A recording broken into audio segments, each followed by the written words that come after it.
Hello అండి. Hi. నమస్తే. Welcome back to my channel Dhruv Aneeshwal. నేనైతే ఇవాళ the best ever Cerelac recipe చూపిస్తాను. ఫస్ట్ అయితే మకానాని మనం బాగా వేయించుకోవాలి. ఇది కొంచెం లావుగా ఉంటుంది కాబట్టి లోపల వరకు వేగేలాగా మంచిగా వేయించుకోవాలి. నేనైతే నా పిల్లలకి నేను బయట నుంచి సెర్లాక్ తీసుకురాను. నాకు ఒక పాప ఒక బాబు అనమాట. ఫస్ట్ బాబు, తర్వాత పాప. బాబుకైతే ఫస్ట్ టైం కదా, నాకు అంత నాలెడ్జ్ ఉండేది కాదు. సో స్టార్టింగ్లో నేను బయట సెర్లాక్ వాడాను. తర్వాత కొంచెం యూట్యూబ్లో వీడియోస్ చూసిన తర్వాత అట్లా అట్లా కొంచెం నాలెడ్జ్ గెయిన్ అయిన తర్వాత నేను ఇంకా బయట ఫుడ్ టోటల్ అవాయిడ్ చేశాను. నేనే నా చేతులతో ప్రిపేర్ చేసిన ఫుడ్డే తినిపిస్తుండే అనమాట. సో ఇప్పుడు సెకండ్ పాపకైతే మొత్తం టోటల్గా అవాయిడ్ అనమాట. అసలు బయట నుంచి అసలు సెర్లాకే కొనను. మొత్తం నేనే ప్రిపేర్ చేసిన సెర్లాకే తినిపిస్తాను స్టార్టింగ్ డే నుంచి కూడా. సో ఇది అనమాట. ఇదొక సెర్లాక్. ఇంకా నేను 3 టైప్స్ ఆఫ్ సెర్లాక్స్ చేస్తాను. అంటే ఒకసారి అది ఒకసారి ఇది, అంటే ఒకటే బోర్ రాకుండా కొంచెం అటు ఇటు చేంజ్ చేస్తూ ఉంటాను అనమాట. సో మనం చేసే ఏ ఫుడ్ అయినా పిల్లలకి అదే హెల్దీ అనమాట. అమ్మ చేసే ఫుడ్ రెసిపీనే పిల్లలకి ఎంతో హెల్దీగా గ్రో అవుతారు. బయట ఫుడ్ టోటల్గా అవాయిడ్ చేయాలి. ఎందుకంటే బయట ఫుడ్ హెల్దీగా ఉంటుందని మనం చెప్పలేము. ఎందుకంటే వాళ్ళు హైజీనిక్గా ప్రిపేర్ చేస్తారో లేదో తెలియదు. అన్ని artificial flavours, artificial colours use చేస్తారు. సో అందుకే ఎప్పుడైనా పిల్లలకి మనమే మన చేతులతో నీట్గా క్లీన్ చేసుకొని మనమే ప్రిపేర్ చేసి పెట్టాలి. నెక్స్ట్ అయితే బాదంని రోస్ట్ చేసుకోవాలి. బాదంని కూడా అంతే, కొంచెం టైం పడుతుంది. మంచిగా రోస్ట్ చేసుకోవాలి. ఏదైనా సరే పిల్లలకి మంచిగా రోస్ట్ చేయాలి. ఎందుకంటే కొంతమందికి స్టమక్ పెయిన్ వస్తుంది సరిగ్గా రోస్ట్ చేయకపోతే. సో బాదం కలర్ చేంజ్ అయిన తర్వాత అందులోనే రెడ్ పోహా అంటే అటుకులు ఉంటాయి కదా. నార్మల్గా అయితే అందరికీ వైట్ అటుకులు తెలుసు, అదే తెల్లగా ఉండే అటుకులు తెలుసు. సో అందులోనే రెడ్ కలర్ కూడా దొరుకుతాయి. ఆ రెడ్ కలర్ అటుకులు తీసుకోవాలి. రెడ్ పోహా సూపర్ మార్కెట్లో ఈజీగా దొరికేస్తాయి. ఇంకా ఓట్స్ అయితే తెలుసు కదా అందరికీ, నార్మల్గా అందరికీ తెలుసు.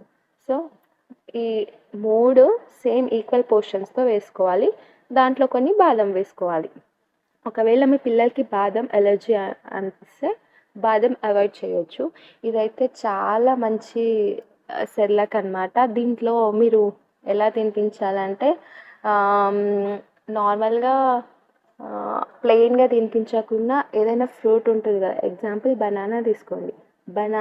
బనానాని మంచిగా మ్యాష్ చేయండి. ఫస్ట్ మ్యాష్ చేసిన తర్వాత ఇది సెర్లాక్ ఉంటుంది కదా, మంచిగా ఒక 10 మినిట్స్ టైం పడుతుంది ఉడకబెట్టండి. 10 మినిట్స్ ఉడకబెట్టిన తర్వాత బనానాని మ్యాష్ చేస్తారు కదా, ఆ ఉడకబెట్టిన సెర్లాక్ని మ్యాష్ చేసిన బనానాలో మిక్స్ చేసి బేబీకి తినిపించండి. చాలా టేస్టీగా ఉంటుంది. ఇది ఒకటే కాదండి, మీ పిల్లలు ఏ ఫ్రూట్స్ ఏ వెజిటేబుల్స్ తింటే దాంట్లో మిక్స్ చేయండి. ఇప్పుడు వెజిటేబుల్స్ అనుకోండి, ఆలు తీసుకోండి. ఆలుని బాగా ఉడికించిన తర్వాత మనం ప్రిపేర్ చేస్తాం కదా సెర్లాక్, అందులో మిక్స్ చేయండి. అది కూడా లంప్స్ లేకుండా మంచిగా మ్యాష్ చేయండి ఆలు. అప్పుడు అది మిక్స్ చేయండి. మిక్స్ చేసిన తర్వాత కొంచెం గీ వేసి ఇంకా పిల్లలకు తినిపించవచ్చు. చాలా బాగుంటుంది. మనం నార్మల్గా అయితే ఇక్కడ మా పాప పడుకుంది, మా బాబు బయట ఆడుకుంటున్నాడు. ఆ వీడియో క్లిప్స్ యాడ్ చేశాను.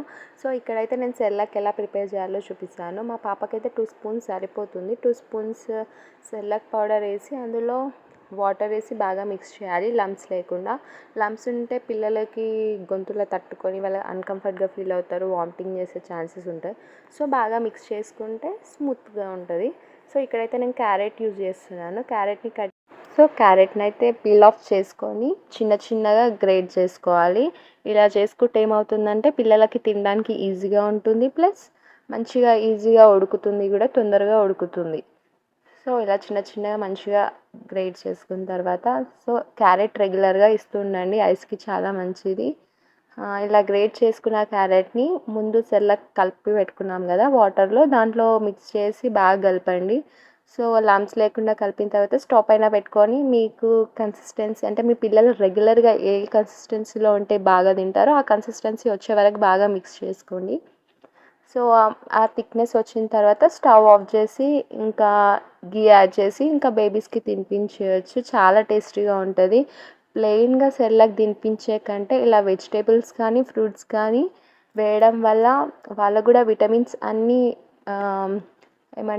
విటమిన్స్ అన్నీ పొందుతారనమాట. అప్పుడు హెల్తీ గ్రోత్ అనేది పిల్లలో ఉంటుంది.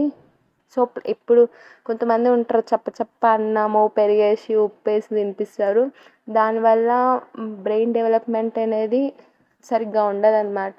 సో మంచిగా పిల్లలు హెల్తీగా గ్రో అవ్వాలంటే ఇలా వెజిటేబుల్స్ ఫ్రూట్స్ అన్నీ డైలీ ఇస్తూ ఉండాలి, అప్పుడే పిల్లలు హెల్తీగా గ్రో అవుతారు.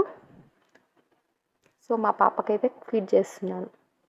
Please do like, share and subscribe to my channel Dhruvanishwar.